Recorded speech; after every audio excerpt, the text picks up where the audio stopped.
Good evening student, मैं विकास परमार एक बार फिर आपका स्वागत करता हूं। Practice set number 10। आज का पहला क्वेश्चन है, हरियाणा में अशोक के प्रशासन के दौरान बौद्ध धर्म का प्रचार व प्रसार किसके द्वारा पृष्ठ होता है? ए ऑप्शन है सांची स्तूप, बी है टोपरा अभिलेख, सी है लाओस अभिलेख, डी है इनमें से कोई नहीं। आंसर रहेगा इसका टोपरा अभिलेख। टोपरा अभिलेख यमुनानगर के अंदर है और हरियाणा के अंदर सबसे पुराना अभिलेख की अगर मैं बात करता हूं तो टोपरा अभिलेख ही है। ठीक है, अगर मैं आप लोगों से कहता हूं कि इस टोपरा जो जगह है यमुनानगर के अंदर, यहाँ पे देश का सबसे बड़ा अशोक चक्र स्थापित किया गया है। सांची स्तूप मध्य प्रदेश के अंदर है, ये भी पॉइंट याद रखना। एक चनेट्टी का स्तूप भी याद रखना, वो भी यमुनानगर के अंदर ही पड़ता है। अगला क्वेश्चन, क्वेश्चन नंबर सेकंड, युद्ध चरितम किन के द्वारा लिखा गया था? ए ऑप्शन है पंडित नेकीराम शर्मा, बी उदय भानुवंश, सी खुशीराम शर्मा, डी अयोध्या प्रसाद गोयलिया। युद्ध से कोई खुश नहीं होता, तो Khushiram Sharma is the right answer. ठीक है, खुशीराम शर्मा की एक और याद रखना, रण निमंत्रण, ये बहुत बार पूछी जाती है। रण निमंत्रण किसी की थी? खुशीराम शर्मा की। उसके बाद पंडित नेकीराम शर्मा जिन्होंने संदेश पत्रिका का प्रकाशन किया था। उदय भानुवंश हरियाणा के पहले राज्य कवि थे। ठीक है, इनकी जो रचनाएं थी उदय भानुवंश की, वो मैंने आपको बताई थी। देशा में देश हरियाणा, भेड़ियन के दंग, हंस मुक्तावली, ठीक है, और हरियाणा गौरव गाथा, ये उदय भानुवंश की है। अगले क्वेश्चन के ऊपर आता हूं मैं। हरियाणा साहित्य के प्रसिद्ध लोकगीत कौन से हैं? ए ऑप्शन सवांग, बी है अभंग, सी है कालबेलिया, डी है Ragni. Ragni is the right answer. Haryana में अगर सांग की शुरुआत की जाए तो किशनलाल भट्ट के द्वारा की गई थी, मेरठ से बिलोंग करते थे। हरियाणा के पहले आधिकारिक सांगी की बात करें तो दीपचंद बैमन, जो सोनीपत से बिलोंग करते थे, दीपचंद बैमन। ठीक है, उसके बाद हरियाणा का साहित्यकार पूछे तो चौरंगीनाथ बता देना। अगला क्वेश्चन, निम्न में से किस पुस्तक में अगरवा का उल्लेख है? ऑप्शन ए है राज तरंगिणी, बी ऑप्शन है अभिज्ञान शाकुंतलम, सी ऑप्शन है दिव्यवदान, डी है मालती माधव। Answer is Divyavadan. दिव्यवदान याद रखना, ये बौद्ध धर्म का एक, बौद्ध धर्म से रिलेटेड है। बौद्ध धर्म के बारे में जानकारी दिव्यवदान से मिलती है और खासकर रोहतक व अगरवा के बारे में जानकारी मिलती है। ये बौद्ध के अंदर होते थे उस समय। दिव्यवदान में राज तरंगिणी कर्ण की पुस्तक है, अभिज्ञान शाकुंतलम जो है वो कालिदास की पुस्तक है। उसके बाद अगले क्वेश्चन के ऊपर आता हूं मैं। निम्न में से योद्धगण की राजधानी कौन सी थी? ए ऑप्शन है प्रकर्तनाक, बी है गांधार, सी है थानेसर, डी है अगरवा। तो जो मौर्य साम्राज्य था उसके पतन के बाद हरियाणा के अंदर चार प्रकार के गणराज्य स्थापित हुए थे। उनमें एक था योध्या गणराज्य, दूसरा था अर्जुन नायन गणराज्य, तीसरा था कुणिद गणराज्य और चौथा जो था वो अगर गणराज्य। तो जो योध्या गणराज्य था इसकी राजधानी औरंगाबाद होती थी, जिसको प्रकर्तनाथ भी कहा जाता। ए ऑप्शन राइट आंसर इसका। ठीक है, इसके बारे में, योध्या गणराज्य के बारे में जूनागढ़ अभिलेख में जानकारी मिलती है। जो अर्जुन नायन गणराज्य था वो महेंद्रगढ़ में, इसकी राजधानी है महेंद्रगढ़। कुणिद गणराज्य अंबाला और कुरुक्षेत्र के अंदर फैला हुआ था, अंबाला इसकी राजधानी है। अगर गणराज्य की राजधानी अगरवा है। अगरवा के बारे में एक पॉइंट और याद रख लेना आप लोग। अगरवा जो है वहां से 7वीं सदी में, कब, 7 सवर मिले हैं 9वीं सदी के। 9वीं शताब्दी के संगीत के 7 स्वरों का उल्लेख जो है वो अगरवा में है। पंचमारक जो सिक्के है वो भी अगरवा से मिली हैं और गुप्तकालीन सूर्य देवता की मूर्ति भी अगरवा के अमीन नाम के गांव से मिली है। अगले क्वेश्चन के ऊपर, किस चीनी यात्री ने 7वीं शताब्दी में हरियाणा की यात्रा की थी? ए ऑप्शन है फाइयान, बी ऑप्शन है मेगास्थनीज, सी ऑप्शन है हवेनसोंग, डी ऑप्शन है अल बरूनी। आंसर आएगा हवेनसोंग। है से हवेनसोंग है था हर्षवर्धन। हर्षवर्धन के शासनकाल में आया था हवेनसोंग, 7वीं सदी में आया था। यात्रियों का राजकुमार कहा जाता है हवेनसोंग को। सी यू की नामक पुस्तक लिखी थी जिसमें थानेश्वर शहर के बारे में जानकारी है। फाइयान जो था वो चीनी यात्री था, 5वीं शताब्दी में आया था। गुप्त वंश चंद्रगुप्त सेकंड के शासनकाल में आया था। मेगास्थनीज जो था वो सेल्यूकस निकेटर का राजदूत था, यूनानी था, 4वीं शताब्दी में आया था और इंडिका नामक पुस्तक लिखी थी। और महमूद गजनवी जो था, ये अलबरूनी, ये महमूद गजनवी के साथ आया था और 11वीं शताब्दी में आया था। फारसी था और इसकी पुस्तक थी किताबुल हिंद, जिसमें उसने ब्रह्म सरोवर का उल्लेख किया है। ये पॉइंट याद रखना। अगला क्वेश्चन है, राज्य में कुषाणकालीन मूर्तियों का मुख्य केंद्र कौन सा है? A option Rohtak, B Bhiwani, C Sirsa, D Hisar. Answer याद रखना रोहतक। देखो एक फॉर्मूला बताता हूं आप लोगों से। फॉर्मूला ये है कि समुद्र में पाषाण मिला, समुद्र में पाषाण मिला, पाषाण से कुषाण और मिला मित्ताथल। पाषाण से कुषाण कालीन जो आपके पास कुषाण कालीन सिक्के अगर पूछा जाए तो वो आप लोग कहां पे बताओगे? मित्ताथल से। समुद्र कालीन सिक्के पूछे तो मित्ताथल से, लेकिन कुषाण कालीन मूर्तियां पूछे तो रोहतक से बता दोगे आप लोग। उसके बाद मोनोक्लाइमेक्स सिद्धांत का प्रतिपादन किसने किया था? ए ऑप्शन है एफ ई क्लेमेट्स, बी ऑप्शन है सी सी पारक, सी ऑप्शन है डी वी अगर, और आपके पास डी ऑप्शन है एल जी गुल्ड। इसका सही आंसर रहेगा आपके पास ए एफ ई क्लेमेट्स। क्या होता है मोनोक्लाइमेक्स, वो मैं बताता हूं आपको। प्रत्येक क्षेत्र में, इसको डेफिनेशन लिख सकते हो आप, प्रत्येक क्षेत्र में एक समुदाय उच्चतम स्तर पर विकसित समुदाय होता है, जबकि दूसरा और अन्य समुदाय विकसित हो रहा है। जैसे देखो, मान लो आपके पास ये पूरा का पूरा अर्थ है और अर्थ में ये इक्वेटर लाइन है, यहाँ पे आपको उष्णकटिबंधीय वन मिलते हैं, ट्रॉपिकल फॉरेस्ट, जिसको आप यहाँ पे सघन वन पाए जाते हैं। सघन वन वहीं पे पाए जाएंगे जहां पे ज्यादा बारिश होती पाएगी। सघन का मतलब डेंस फॉरेस्ट मिलेंगे। अब ये वाला जो इलाका था, स्टार्टिंग में जब स्टार्टिंग हुआ था धरती का, शुरुआत में मान लो यहाँ पे कोई तालाब था छोटा सा, ठीक है, या सूखा मैदान भी हो सकता है। अब तालाब था तो धीरे धीरे मिट्टी इसमें इकट्ठी हुई तो गाद वगैरह आ गई, गाद वगैरह के बाद इसने मैदान का रूप ले लिया, मैदान के बाद इसमें थोड़ा सा घास आ गया, पेड़ पौधे लगने स्टार्ट हो गए, ठीक है। अंत में पूरा का पूरा एक इकोसिस्टम बन गया ये, और पूरा का पूरा उष्णकटिबंधीय प्रकार के वन मिल गए। इसका मतलब यहाँ पे जो क्लाइमेट है ना, वो उष्णकटिबंधीय वनों का क्लाइमेट है ज्यादा वर्षा के कारण, ठीक है। तो मोनोक्लाइमेक्स में क्या होता है, केवल जलवायु ही एकमात्र मुख्य कारक है जो अंतिम समुदाय तय करती है कि अंतिम समुदाय कैसा होगा। अंतिम समुदाय यहाँ पे क्या है? यहाँ पे सघन फॉरेस्ट है ये अंतिम समुदाय, ठीक है, कोई दिक्कत नहीं। तो ये होता मोनोक्लाइमेक्स, इसका एफ ई क्लेमेट्स ने बताया था। उसके बाद है पारिस्थितिकी निश्चय। निश्चय क्या होता है कि संकल्पना का प्रतिपादन किसने किया था?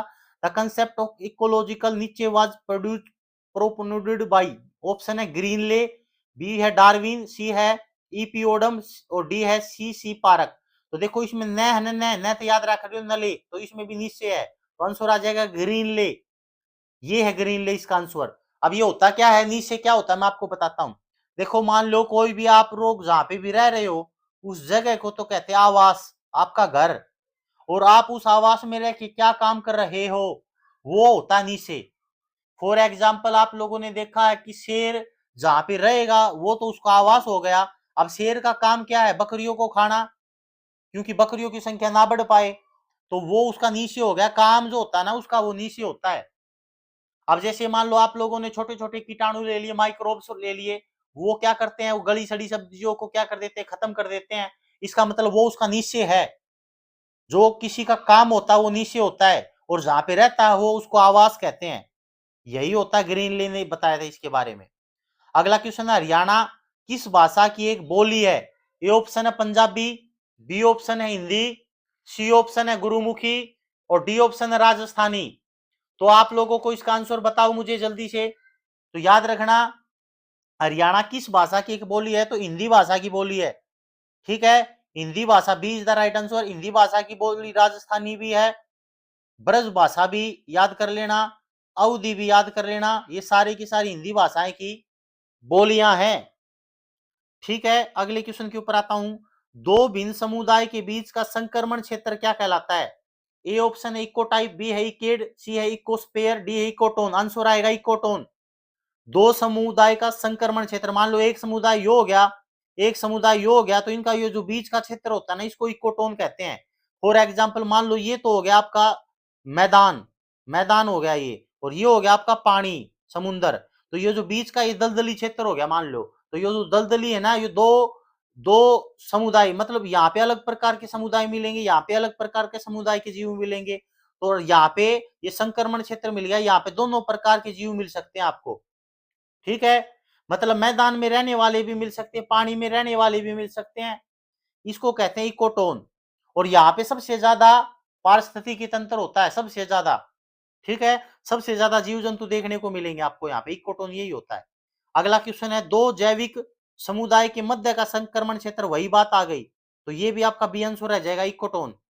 अगला क्वेश्चन, सबसे स्थायी पारिस्थितिकी तंत्र कौन सा है?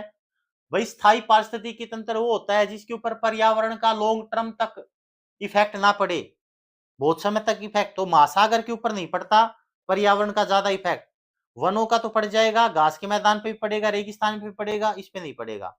अगला क्वेश्चन है, परितंत्रों की घटती उत्पादकता के क्रम में उनको निम्नलिखित में से कौन सा अनुक्रम सही है? भाई मान लो 1 वर्ग कोई किलोमीटर एरिया है, उसमें कितना उत्पादन किया जा रहा है किसी भी इकोसिस्टम के द्वारा, ठीक है। तो अब सीधी सी बात है, मान लो आप लोगों ने इसमें आंसर आएगा, पहले तो मैंग्रोव वन पाएंगे, मैंग्रोव के बाद आपको घास स्थल मिलेगा, घास स्थल के बाद आपको झील मिलेगी, और झील के बाद आपको समुद्र मिलेंगे, महासागर मिलेंगे। इसका मतलब यहाँ पे सबसे ज्यादा बायोमास मिलेगा। बायोमास क्या होता है? जहाँ पे पेड़ पौधे, जीव जंतु इनके ये मर जाते हैं ना, तो उसका जो बाहर होता है उसको कहते हैं बायोमास। तो यहाँ पे सबसे ज्यादा मिलेगा, उसके बाद कम घास पे मिलेगा, उसके बाद कम झीलों में मिलेगा, और सबसे कम क्या कहाँ पर मिलेगा? समुद्र में। तो समुद्र में केवल समुद्र में रहने वाले जीव जंतु ही मिल सकते हैं। आंसर हो जाएगा इसका सी इज द राइट आंसर। अगले क्वेश्चन के ऊपर आता हूं मैं, ये मिलान करना आपको। मौलिक अधिकार कहां से लिए गए हैं? मौलिक अधिकार अमेरिका से लिए गए हैं। शासन की संसदीय प्रणाली ब्रिटेन से ली गई है। आपात उपबंध जर्मनी से लिया गया है। राज्य की नीति निर्देशक सिद्धांत आयरलैंड से। तो ए को मिला दो मूल अधिकार बी से, बी को मिला दो ए से, सी को मिला दो जर्मनी से, और राज्य के नीति निर्देशक सिद्धांतों को मिला दो आयरलैंड से, ठीक है। तो इसमें दो दो चार एक 5 ऑप्शन दे रखे थे, ये है, मिलान कर लेना आप, जो मैंने बता दिया आपको।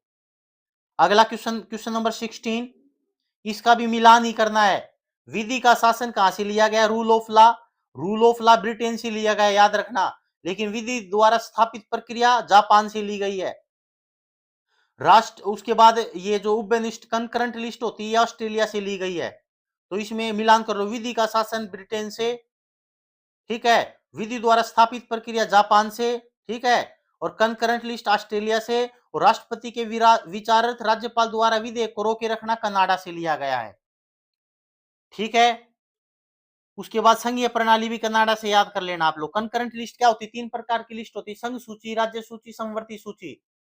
संघ सूची के ऊपर कानून केंद्र सरकार बनाएगी, राज्य सूची के ऊपर राज्य सरकार, समवर्ती के ऊपर दोनों सरकार कानून बनाएगी, और अगर डिस्प्यूट होता तो केंद्र सरकार की बात माननी पड़ती है। तो इनसे एक्स्ट्रा एक जो होती है उसको कहते हैं रेजिडरी पावर, अवशिष्ट शक्तियां। तो याद रखना, अवशिष्ट शक्तियों के ऊपर कानून बनाने का अधिकार केंद्र सरकार का होता है, ये पॉइंट याद रखना। अगला क्वेश्चन, भारत के संविधान में भाग 4 जो राज्य के नीति निर्देशक सिद्धांतों के बारे में बताता है। 4 तो नीति निर्देशक सिद्धांत, 2 नागरिकता, 3 मौलिक अधिकार, और 4 जो है ये नीति निर्देशक सिद्धांत, और 4 कै मौलिक कर्तव्य के बारे में बताएगा। क्या कहता है ये देखते हैं, क्या सही इसमें? ये न्यायालय द्वारा परिवर्तनीय होगे ना, बिल्कुल भी नहीं, ये ऑप्शन गलत है।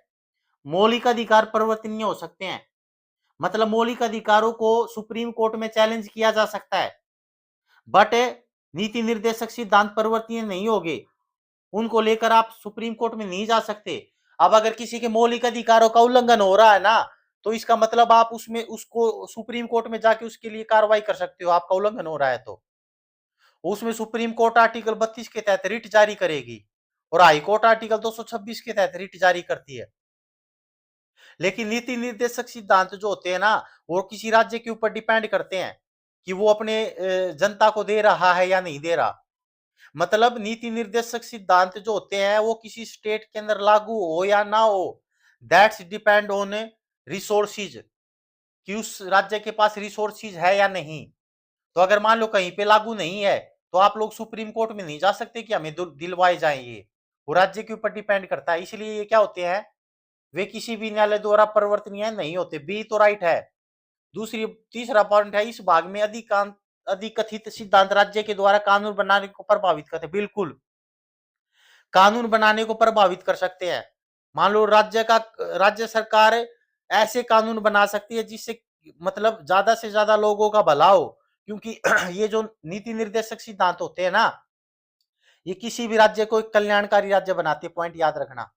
देखो अगला क्वेश्चन भी आ गया ये, तो इसका आंसर 2 और 3 हो जाएगा, इस पॉइंट को याद रखना। डी, कल्याणकारी राज्य की संकल्पना का समावेशन भारत के संविधान में कहां से लिया गया है, मतलब कहां पे है, तो नीति निर्देशक सिद्धांतों में है। इनका उद्देश्य है कि भैया ज्यादा से ज्यादा लोगों को का कल्याण किया जा सके, भला किया जा सके। इसमें आर्टिकल 36 से लेकर 51 तक बताएगा, इस पॉइंट को याद रखना। नीति निर्देशक सिद्धांत आयरलैंड से लिए गए हैं। निम्नलिखित में से कौन सा सुमेलित नहीं है? एपीकल्चर। भाई सीधी सी बात है, एप्पल जैसा मुंह हो जाएगा अगर आप लोगों ने मक्खी खा ली। सेरीकल्चर, सिल्क पिस्सीकल्चर, लाख का पिस्सीकल्चर भाई मछलियों का होता है, ये गलत है। हॉर्टिकल्चर भी ठीक है, फूलों का। सेरीकल्चर भी ठीक है, सिल्क वोम, सहते सेरी, सहते सिल्क वोम। एपीकल्चर भी ठीक है, पिस्सीकल्चर मछलियों का होता है। इक्थियोलॉजी जो होता है वो मछलियों की पढ़ाई होती है, स्टडी ऑफ फिश, याद रखना। अगला क्वेश्चन है, निम्नलिखित में से कौन सा बहुलक एक थर्मोप्लास्टिक नहीं है? पहली बात तो थर्मोप्लास्टिक वो होते हैं जिसको गर्म करेंगे तो मुलायम हो जाएंगे, और जब ठंडे हो जाते हैं तो सख्त हो जाते हैं, वो थर्मोप्लास्टिक होते हैं। तो ए ऑप्शन टेफ्लॉन तो थर्मोप्लास्टिक है। नियोप्रीन नहीं है, B is the wrong answer. Polystyrene भी है, पॉलीथीन भी है, ठीक है। तो नियोप्रीन जो है वो थर्मोप्लास्टिक नहीं है, याद रखना। कौन कौन से हो गए आपके पास? पॉलीथीन हो गया, पॉलीथीन से जो थैलियां नहीं होती वो बनती है, प्लास्टिक की बोतलें भी पॉलीथीन की बनती है। एक और याद रखना, पीवीसी, पॉलीविनाइल क्लोराइड, ये भी थर्मोप्लास्टिक होता है। उसके बाद पॉलीस्टाइरीन, ये पॉलीस्टाइरीन जो होता है ये खिलौने नहीं होते जो बड़ा खेल आकर है, वो इसकी पॉलीस्टाइरीन की बनती है। पैकेजिंग भी जो होती है ना वो भी इसी से होती है। टेफ्लॉन जो होता है वो नॉन स्टिक बर्तनों में यूज किया जाता है। उसके बाद एक और याद रख लेना, प्राकृतिक बहुलक क्या होते हैं? जो प्रकृति द्वारा प्राप्त होते हैं। यह अगला क्वेश्चन आ ही गया आपके पास। कौन सा बहुलक जैव निम्नीकृत नहीं किया जा सकता?